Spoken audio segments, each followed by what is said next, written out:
মধ্যে যারা কাজ করেছে, যদি অপরাধ করে থাকে সেটা শাস্তি হবে, অবশ্যই শাস্তি হতে হবে। আমি যখন জানলাম যে এদের হাতে অস্ত্র, আমি না শুনলে তারা নাকি সশস্ত্র বিপ্লব করবে, তো কার বিরুদ্ধে তারা সশস্ত্র হামলা করবে? আমি আর যাই করি, দেশের মানুষের কল্যাণের জন্য কাজ করেছি। মানুষের লাশ ফেলে ক্ষমতা থাকতে আমি চাইনি। আর ওদিকে ডক্টর ইউনূস লাশের উপর পা দিয়ে ক্ষমতা দখল করতে চেয়েছে। এখানেই হচ্ছে সবচেয়ে বড় কথা। ইউনূসের দোসর কারা? জামাত শিবির, আনসারুল্লাহ বাংলা টিম, হিজবুত তাহরির সহ বিভিন্ন জঙ্গি সংগঠন, এমনকি লস্করে তৈয়বাও সে দাবি করেছে ইউনূসকে ক্ষমতা আনতে তারাও সহযোগিতা করেছে। তাহলে বুঝতে পারে জেলখানায় যত সন্ত্রাসী ছিল তাদেরকে সব ছেড়ে দিয়েছে, কারণ এটা পুরস্কার, কারণ এরাই তাকে সাহায্য করেছে ক্ষমতায় আসতে। আমি শুধু এটুকুই বলবো যে আজকে বাংলাদেশ একেবারেই ভালো অবস্থায় নাই। এই যে অগণিত নেতাকর্মীর উপর যে নির্যাতন করে যাচ্ছে, এর জবাব একদিন ইউনূসকে দিতে হবে। আজকে আমাদের দেশের মানুষের সমস্ত কল্যাণের জন্য আমরা কাজ করেছি, আর এখন ইউনূস সাহেব এসে কী করলো? পুলিশদের যারা হত্যা করলো তাদের বিচার তো হলোই না, এমনকি সেই নিহত পুলিশের পরিবারগুলি খবরও নেওয়ার প্রয়োজন মনে করে না। ওই হাতে গোনা কয়েকজন বলে দিয়েছে বা পর্যন্ত বললো 1400 লোক নাকি আমি হত্যা করেছি। সে তালিকাটা কোথায়? কিভাবে হত্যা হলো সে হিসাবটা দিক। 1400 বলে 800 জনের গেজেট করেছে, কিন্তু আর্থিক সহায়তা দেওয়ার সময় মাত্র 600 জনের আর্থিক সহায়তা দিয়েছে। তো বাকি কারা মারা গেল? তারা যে প্রায় 3-4 হাজার আওয়ামী লীগ নেতাকর্মীকে হত্যা করেছে, পরিবারের সদস্য সহ মা বাবা ভাই বোন কেউ রেহাই পায়নি। দিনের পর দিন শিশু নারী ধর্ষণ হচ্ছে, কোনো বিচার নাই, মানুষের নালিশের জায়গা নাই। আওয়ামী লীগ করে শুনলে তাদের উপরে হামলা করতে হবে, ছাত্রলীগ শুনলে হামলা করতে হবে কেন? কী অপরাধ করেছে? 1949 সালে আওয়ামী লীগ প্রতিষ্ঠা লাভ করেছে, 1948 সালে ছাত্রলীগ। বাংলাদেশের সবকটা অর্জনের পিছনে আওয়ামী লীগ, ছাত্রলীগ। এই স্বাধীনতা অর্জন করেছে আওয়ামী লীগ সংগঠন, বাংলাদেশের মানুষকে জাতির পিতা বঙ্গবন্ধু শেখ মুজিবের নেতৃত্বে সুসংগঠিত করে। আর সেই সংগঠন তারা রাখবে না।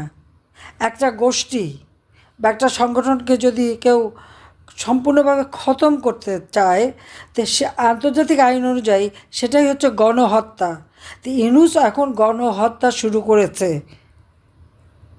এবং এই যে আওয়ামী লীগের নেতাকর্মী, পুলিশ, সব এক একটা গোষ্ঠী ধরে ধরে হত্যা করছে। সংখ্যালঘু সম্প্রদায়ের উপর হামলা, এই সংখ্যালঘু সম্প্রদায়কে হত্যা করে শেষ করে দেওয়া, এটাই গণহত্যা।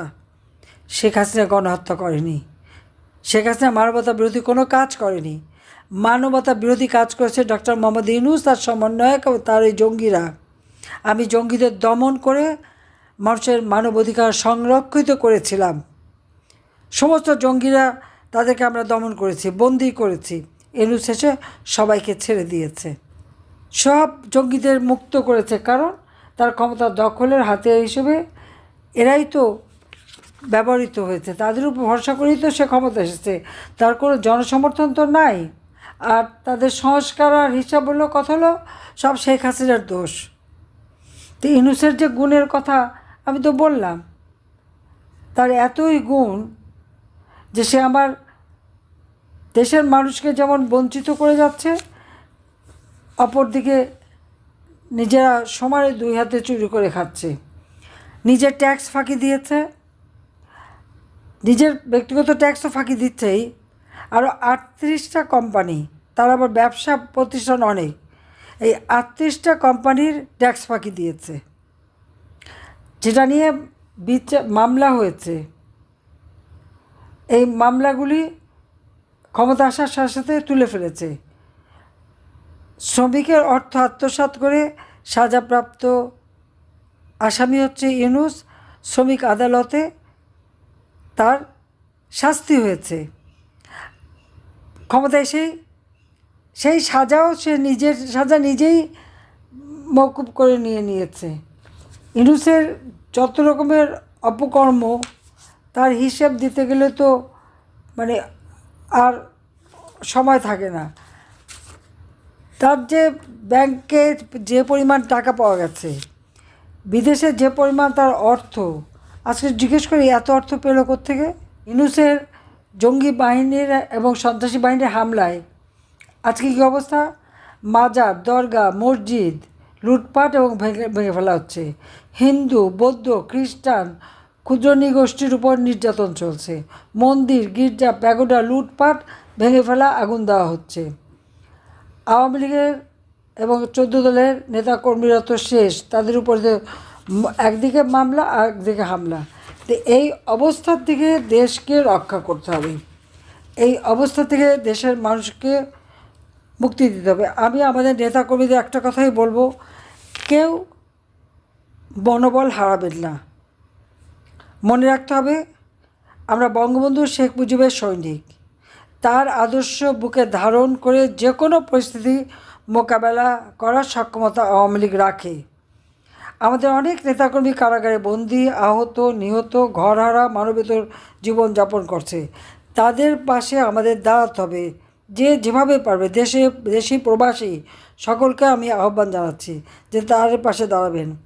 মাঠ পর্যায়ে সংগঠনকে আরও শক্তিশালী করতে হবে, সকল ভেদাভেদ ভুলে যেতে হবে, ঐক্যবদ্ধ হতে হবে, যাতে এই অবৈধ জঙ্গি ইউনূসকে হটিয়ে দেশের মানুষকে আমরা মুক্তি দিতে পারি।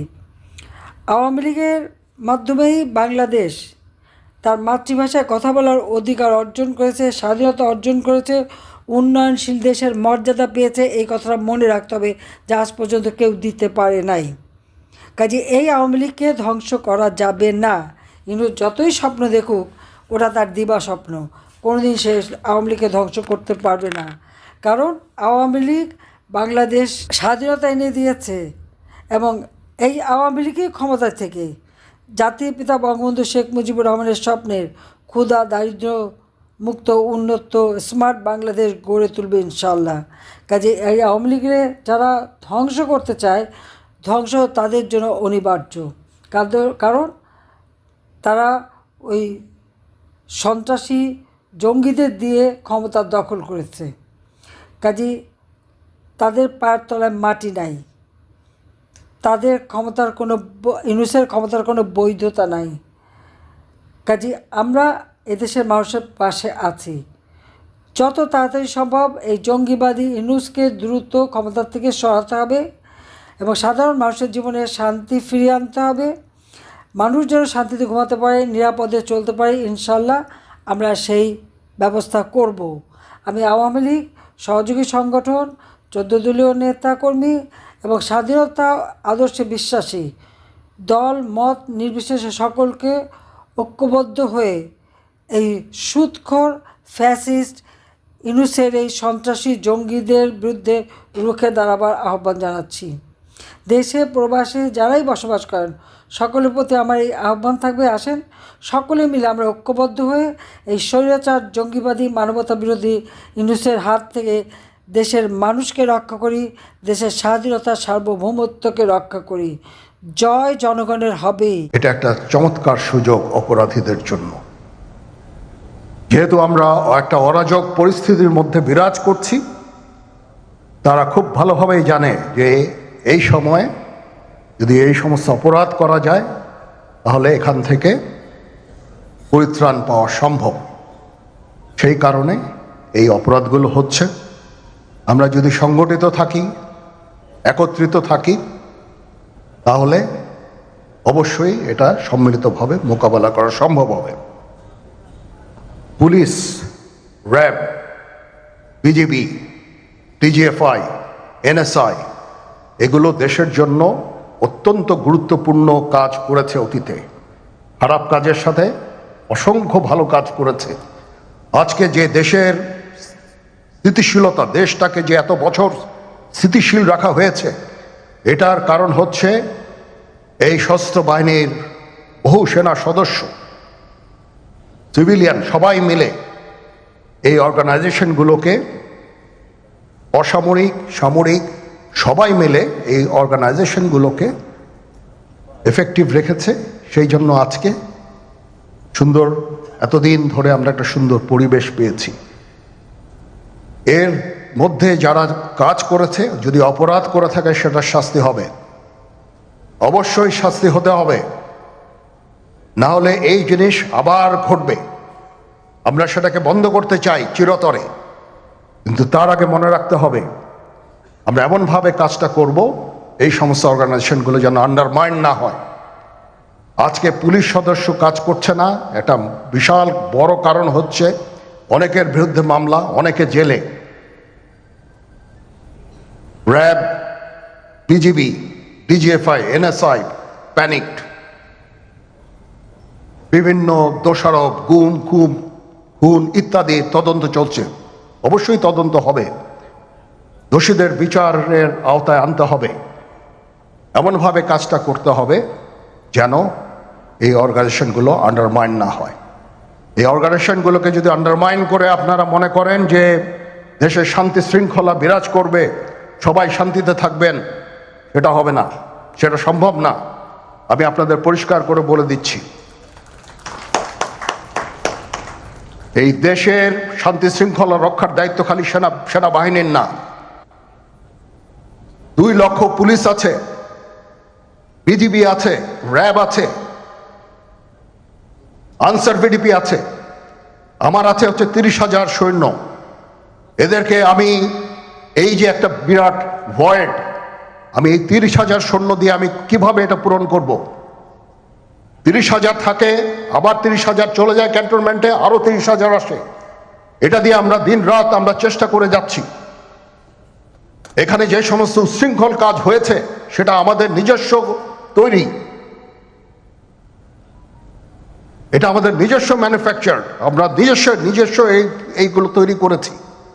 এই বিপরীতমুখী কাজ করলে এসে কখনো শান্তি শৃঙ্খলা আসবে না, এই জিনিসটা আপনাদের মনে রাখতে হবে। ভিশনের ফুলঝুরি মেগা অফারে ফ্রিজ কিনলেই পাচ্ছেন 16 পিসের আকর্ষণীয় গিফট বক্স একদম ফ্রি।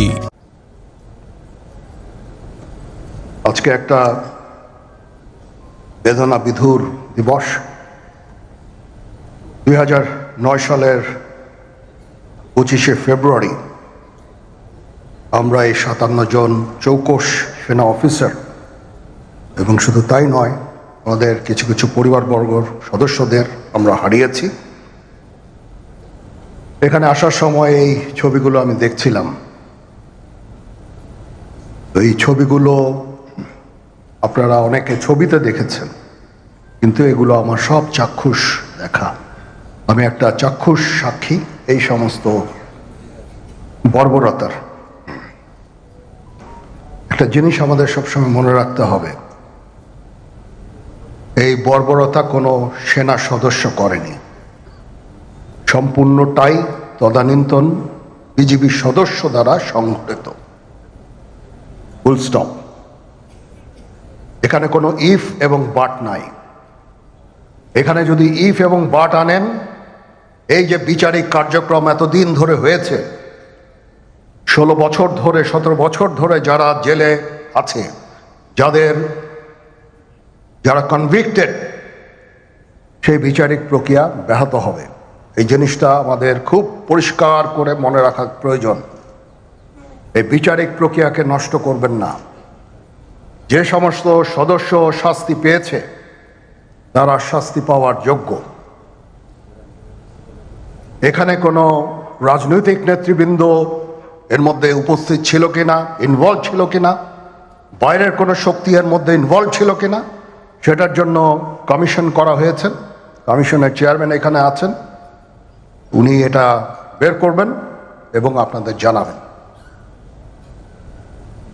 বটম লাইন হচ্ছে যে এই সমস্ত আমাদের এই চৌকস সেনা সদস্য যারা প্রাণ হারিয়েছেন, তারা প্রাণ হারিয়েছেন তদানীন্তন বিডিআর সদস্যদের গুলিতে।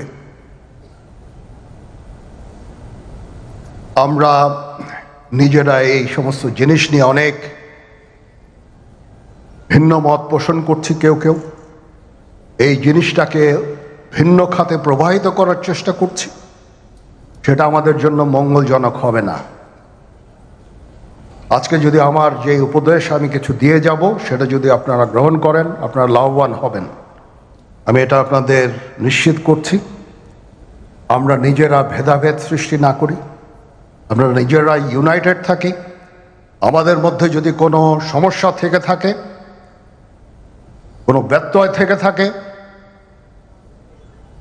কোনো গ্রিভান্সেস থেকে থাকে, সেটা আমরা আলোচনার মাধ্যমে সমাধান করব।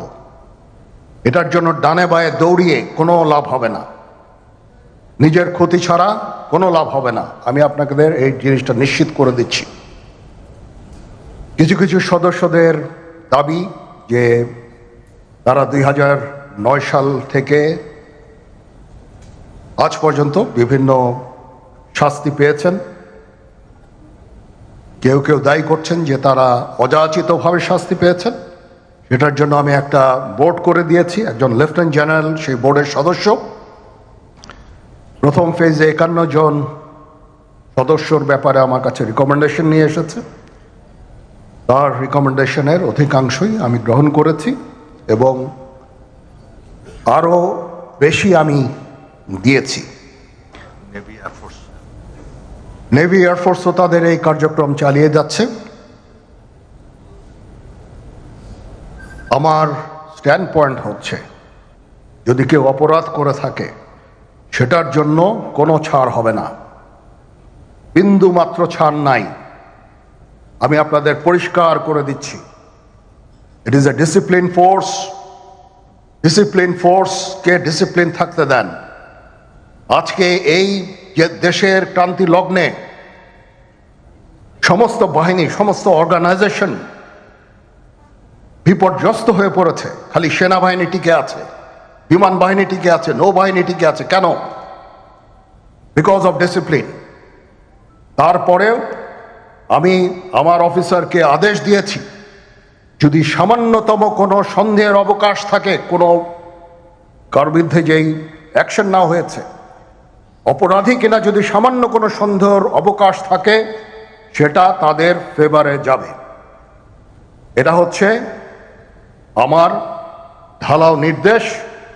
সেই হিসাবে বিভিন্ন প্রস্তাব আমার কাছে এসেছে। কোনো কোনো প্রস্তাবে আমি আরও আমার নিজে থেকে যোগ করে আরও বেশি আমি দিয়েছি।